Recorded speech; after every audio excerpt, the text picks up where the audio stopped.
What's up, Hoop fans? This is Gary with Hobby Lottery, and today we got an episode of Let's Talk Cards. If you're new to the channel, you have a chance to win cards by simply liking the content and leaving a comment below and just participating in our discussion. Now, today's player of discussion is going to be Josh Okogie. Who is he? Well, he's a 6'4" shooting guard taken as the 20th pick in the 2018-19 draft by the Minnesota Timberwolves. Prior to that, he spent 2 years with Georgia Tech where he averaged 17.6 rebounds and 2 assists. He's also a jewel thief, still in the Rock, averaging close to 2 steals per game. During his 2-year stint, these statistics were enough to name him to the All-ACC freshman team, as well as third-team All-ACC as a sophomore. Now, how does that translate into him for the NBA? Now, in his rookie season, he put up 8 points, 3 rebounds, 1 assist, and 1 steal per game, very modest. And currently in his sophomore season, before the outbreak, he would average almost identical numbers with just a slight improvement in rebounding. So overall, it hasn't been a bad 2 first seasons for him, especially considering he's only 20 years old. On a nightly basis, Minnesota has thrown Okogie to the Wolves, ironically having to guard the other team's best player. Now, for the most part, kid has stepped up to the challenge. I mean, I've seen him stay in front of James Harden. I've seen him stay in front of Luka. He gave him some trouble. And he did pretty good on Kyrie Irving as well. Now, he did have a little slip up where he almost fell, but the point is he had the game-saving stop. Minnesota won that game by 2 points. He's great at intercepting passes in the lanes. He's got a decent wingspan for his size, but his anticipation is great. He's also very athletic. He's a smart defender. He's definitely a disruptor. He's also a great rebounding guard. Averaging close to about 5 rebounds per game right now, only 6'4". It's pretty impressive. He's got a little Russell Westbrook in him, the way he just has a nose for knowing where the ball is going to go when it bounces off the rim. He's got a quicker, springy step than a lot of other players as well, which gives him also a slight advantage there. Now, I would go as far as to say Okogie is probably a top 15 defender in the NBA. I know he's only in his sophomore season, but I'm telling you, when it comes to on-ball perimeter defending, there's not too many people that I would see better than him. And I think one thing he has going for him too is he has that fearlessness in him where, he's just trying to make a name for himself. He's not worried about protecting a brand. What I mean by that is you'll see some other teams will have their superstar on the court, and then superstars don't guard superstars anymore, I feel like, because of being on a meme. They get crossed over, they get dunked on, so they try to, not guard the best player oftentimes. Okogie doesn't care. He'll step out on top names. He'll do his best to stay in front of them. For the most part, he does a pretty dang good job. Now, however, despite his defensive prowess, where he falls short is on the offensive end. He's shooting an abysmal, let me get my facts straight here,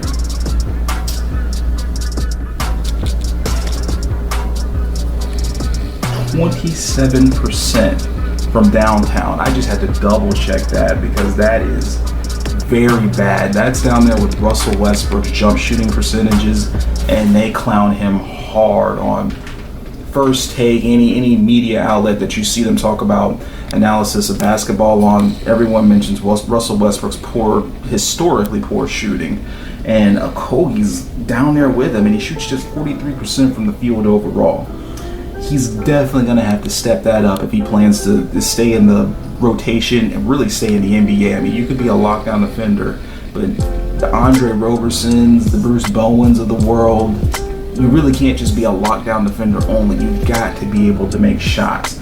And he shot terrible from the free throw line too for a guard's analysis. He shot 71% as a rookie. However, he did improve that this year, shooting 78%. So at least he's knocking down his free throws at a respectable clip. But he's definitely going to have to get an open. He's got to have the ability to knock down an open jumper. It's acceptable that he can't create off the dribble, but you got to be able to shoot, man. Otherwise, they may look to develop other talent. Now, let's also look and see if he actually has heart. Now, in my opinion, I think he does, man. Like I said, I think he accepts the challenge of trying to lock up the other team's star. And then when he does get steals and he goes off on the fast break, he's pretty good at finishing himself. He can make the difficult layup. He's athletic enough to put somebody on a poster or just get the breakaway slam. And he can make this, the basic bounce pass on the fast break. He won't turn the ball over. He'll make a respectable decision. Now, he can drive the lane with a bit of a reckless abandon at times, where I think he just goes in with no clue as to how he's going to finish or what he's going to do, and that gets him into trouble. And rookies, let's face it, they really don't draw fouls that much. You don't get fouls called unless you got a name for yourself. So he'll throw up some difficult layups, brick those, and I think that's part of the reason his shooting percentage is so low. So definitely a lot of growth he has to do on the offensive end, like I was stating before. But that's kind of where he's at now, summing him up as a player. Now let's look at what he potentially could be. So just a few draft day comparisons for Josh Okogie that they have here. So let's name them all. Kent Bazemore, Jaylen Brown, Jimmy Butler, Iman Shumpert, Wade Baldwin, Will Barton, and ironically enough, Sports Illustrated had Aaron Aflalo. So let's debunk some of these names here. So Aaron Aflalo, I'm going to say that's a no for sure. They're complete opposite players. Aaron Aflalo was, mid-teens, I think in his prime, early 20s, point per game scorer. He really didn't have any defense. He was a one-way guy only. Kind of similar like a CJ McCollum, a guard that's just going to go out there and get you some points. Okogie's the opposite. He's just going to lock down, defend, and his offensive game is the weak part of him. So we can rule out Aflalo. Wade Baldwin, really, no need to really go there too much. Now, Iman Shumpert, so they're kind of similar in game, and I could definitely see that. I do think Okogie has a bit more potential than Iman Shumpert. I think just something about him just makes me seem like he'll be a better prospect, so to say. So now let's get into some of the ones, at least in my opinion, who I feel he's closer to. So, Kent Bazemore. Let's talk about that. Kent Bazemore, it took him a while to develop. Though he's not a prime ball handler, like going one-on-one, I think he is a decent playmaker, or at least he was. He's pretty much on the decline now. But during his prime stint with the Atlanta Hawks, I do feel like he just had a good basketball IQ. He was definitely a good perimeter defender. He could knock the three ball down. Overall, not a bad comparison. Now, Will Barton, let's look at this one too. Will Barton's very athletic, former slam dunk participant.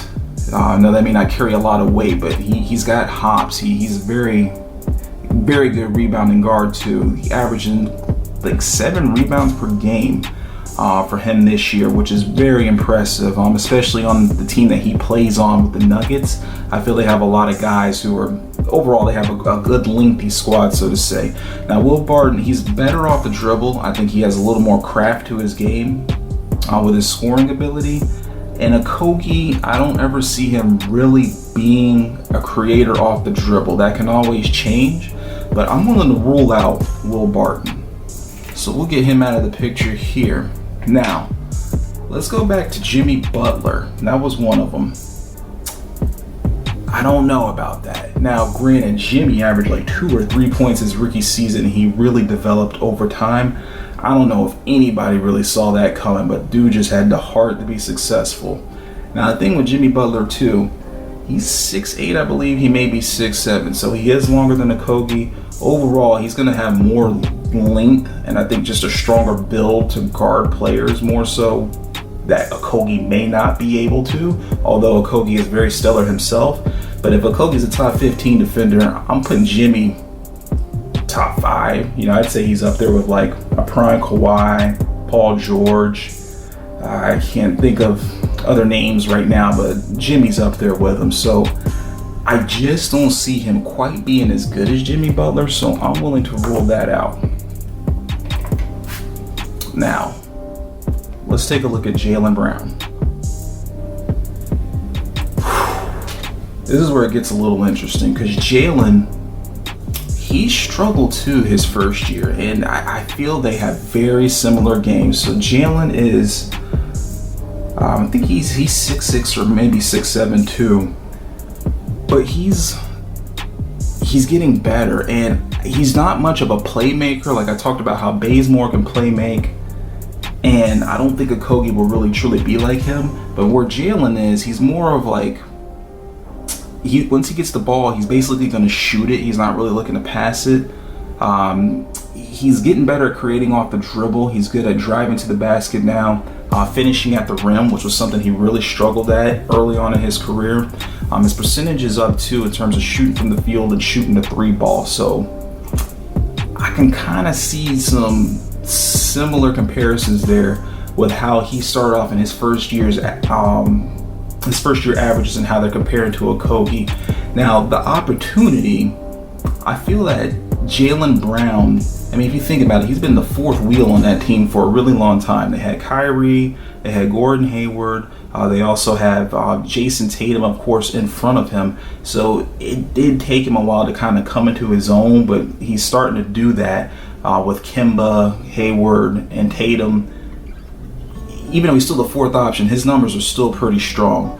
Now, Okogie, I mean, he's where he's at in the rotation, so he's behind Karl Anthony Towns, also behind D'Angelo Russell, and then he's going to be behind Malik Beasley now that he's come in. So they're kind of in similar spots, but I can still see where they could come kind of close to being the same player.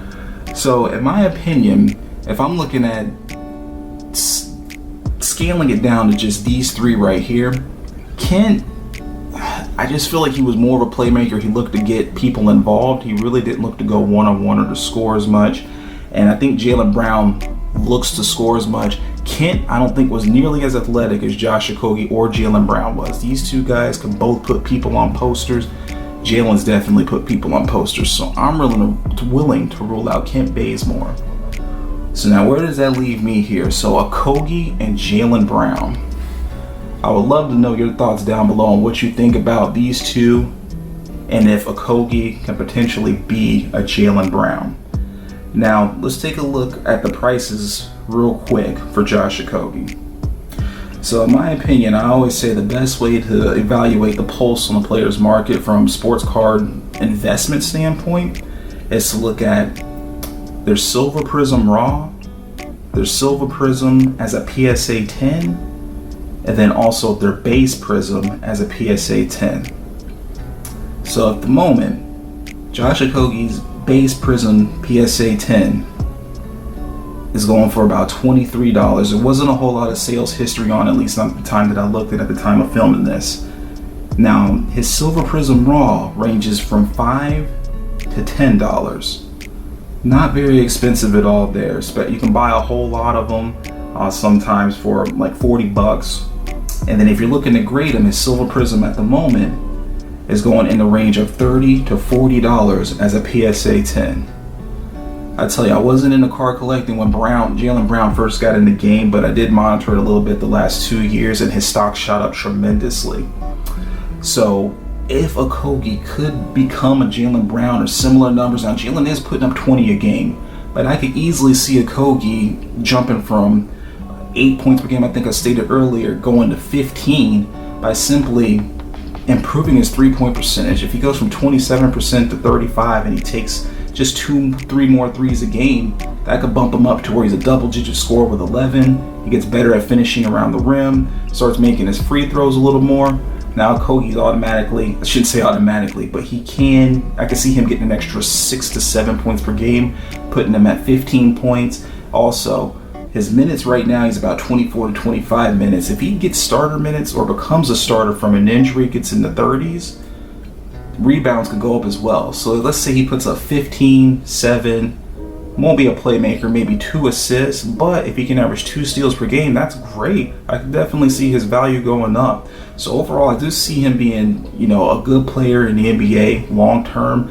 In terms of collecting and investing, I think Okogie is a little more of just a collector player only. I could potentially see him as an investment, but at the same time, I always say you collect who you like. It's just always a plus when who you like turns out to be worth money in the end. But that'll do it for me on this comparison. I am working on some for RJ Barrett. I've got the card lot ordered. Just gotta do the research, film the footage for you, and then we're gonna have a few more coming up. Kevin Knox, also Miles Bridges coming up of Let's Talk Cards as well, and we're gonna be doing giveaways. Speaking of giveaways, I know this one was a little lengthy, and I appreciate you guys for hanging in there with me. We'll be doing a giveaway for our Josh Okogie Rookie Silver Prizm. I'm going to give away a Freshman Phenoms as well. We'll also give away a base Prizm of Okogie and also an Emerger. Thank you guys for hanging in there. This one was a bit different because I tried to do a bit more of a script, which I will never do again. I like just going off the top, but I do like Okogie. Leave a comment below, like the content, subscribe to the channel if you leave a comment, because if you do win the Silver Prizm, you want to be notified when I post the winner so you get the card. So again, thank you so much for tuning in. Everyone stay blessed. Have a good night. Peace.